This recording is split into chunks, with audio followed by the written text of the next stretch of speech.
Mr. President. Senator Minnesota. Thank you, Mr. President.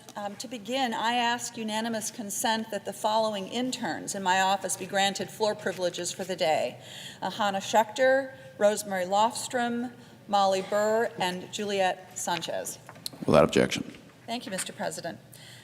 Mr. President, I want to start by just thanking my colleague from Minnesota, Senator Klobuchar, and Senator Heinrich, and Senator Baldwin, and all of my colleagues on both sides of the aisle who have joined me in opposing House Joint Resolution 140.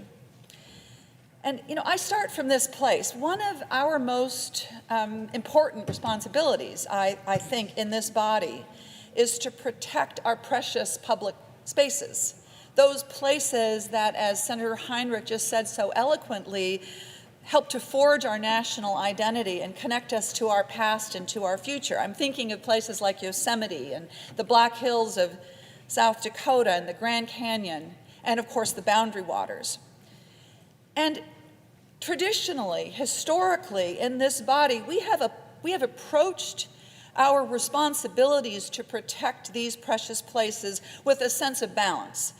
We think of the value of the wilderness itself. We also think of the needs for economic opportunity for our constituents. We think of our responsibilities around stewardship of these places, of these natural resources. And in that balancing effort that we have traditionally tried to take, we are guided by the science. We are guided by public input, what people in these parts of the country think is the best thing to do, because those folks that are closest to the issues, closest to the land, are going to have the best ideas about what should happen to the land. And also, Mr. President, we are guided by the long-standing trust and treaty obligations that the federal government has to the tribal nations, a sovereign relationship that goes beyond just the laws of this country. And Mr. President, this is actually what Minnesota knows how to do. We know how to strike this balance.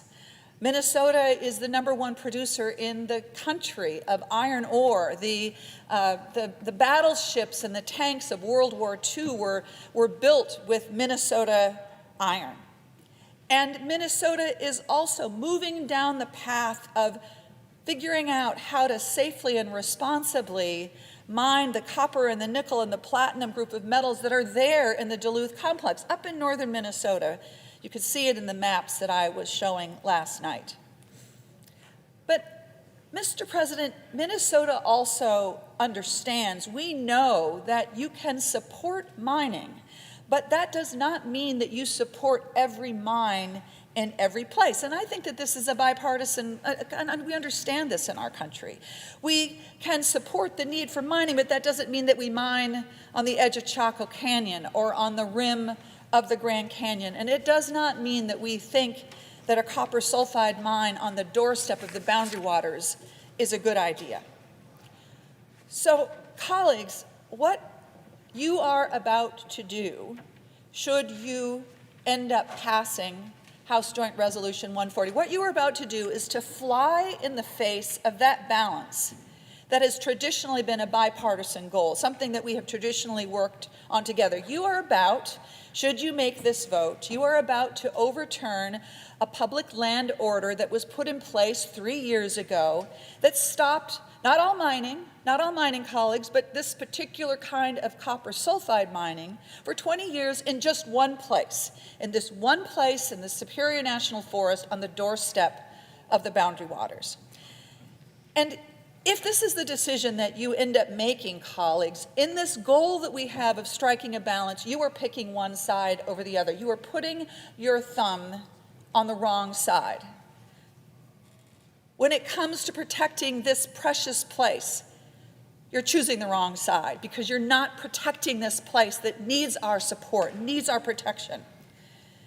Colleagues, the outdoor economy and outdoor recreation is essential to the vibrancy of northern Minnesota. You are not choosing that if you make this decision and you support House Joint Resolution 140, the small business people that count on the economy of northern Minnesota, the outdoor recreation economy. I have a letter here from dozens and dozens of Minnesota small businesses beseeching the Senate to oppose House Joint Resolution 140. And the reason why, they tell us right here, they say, the love for the Boundary Waters powers a strong and enduring recreation economy in northeastern Minnesota. 17,000 jobs, over $1 billion in sales annually in the region. Many small businesses that have been able to grow and develop and support their families because of the access to this incredible resource of the Boundary Waters. But no, colleagues, you would not be choosing that in this balance that we're trying to strike. Colleagues, if you support House Joint Resolution 140, you are ignoring what Minnesota wants. Not only the hundreds of thousands of people who sent in their public comments during the process of setting aside this space and protecting it from mining, but the 70% of Minnesotans who say, no, we do not want this mine in this place. We want our elected leaders to protect the Boundary Waters. And I want to be clear, because there's been a question about this. This is not just people from the Twin Cities who go up to the Boundary Waters to visit. This is everybody in Minnesota. This is people who live in northeastern Minnesota who want to see this protection done. So, colleagues, if you support Joint Resolution 140, you are also choosing to ignore the trust and the treaty obligations that we have to the Chippewa tribes in northern Minnesota. You're saying, nope, we're not going to pay any attention to that. That doesn't matter. You know that this mine is going to infringe on their hunting and fishing rights, their rights to harvest wild rice, but you're saying, I'm not going to come down on that side of the scale. What you're going to do, if you support House Joint Resolution 140, is you're going to come down. Who's the winner here? You're going to come down on the side of a Chilean billionaire. A Chilean billionaire who owns the largest copper mine, the largest copper company in the whole world. A Chilean billionaire who's going to take our minerals, ship them to the Pacific coast where they're going to go to China to get smelted, where this company has a sweetheart deal with China with their smelters. And then, if we're lucky, that copper is going to be sold back to us at a profit. That is not an America First strategy, colleagues. That is a Chilean billionaire first strategy. And I can't help but just recognize that as we are on the cusp of making this decision in the Senate, isn't it ironic that President Trump, who says that he is a supporter of miners, that he stands with steel workers, he is about to use foreign steel to build his billionaire ballroom off of the White House? What is that about? Now, look, I understand that there are different perspectives on this mining issue. I see this play out every single day in my beloved state of Minnesota.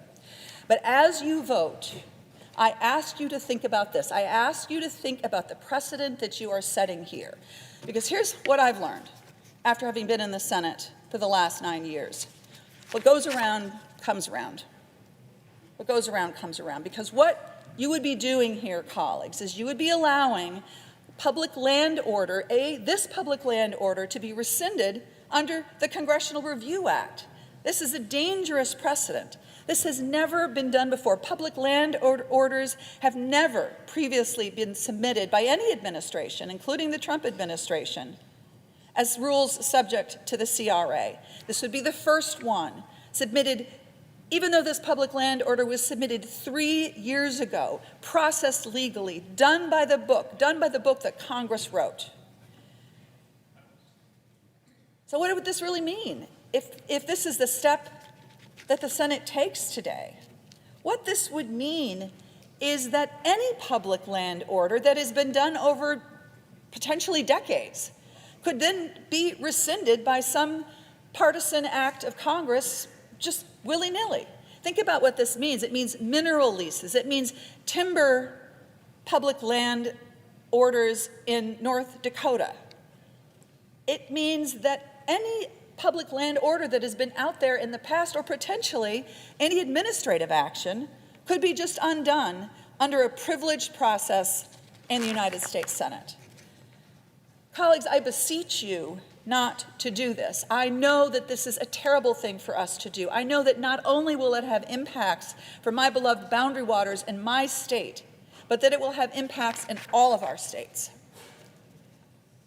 So as I close, Mr. President, I want to speak directly to the Minnesota people who care so much about the boundary waters and who care so much about the precious places that we have all over this country.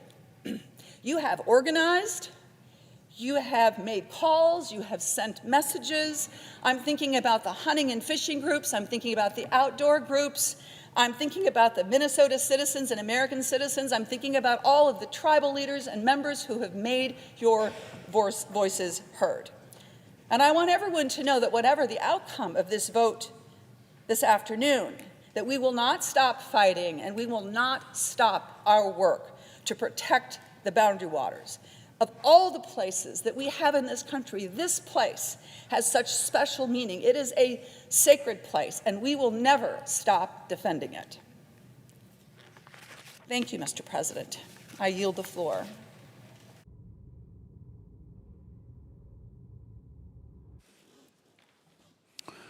The clerk will read the title of the bill for the third time. HJ Res 140, joint resolution providing for congressional disapproval under Chapter 8 of Title 5, United States Code.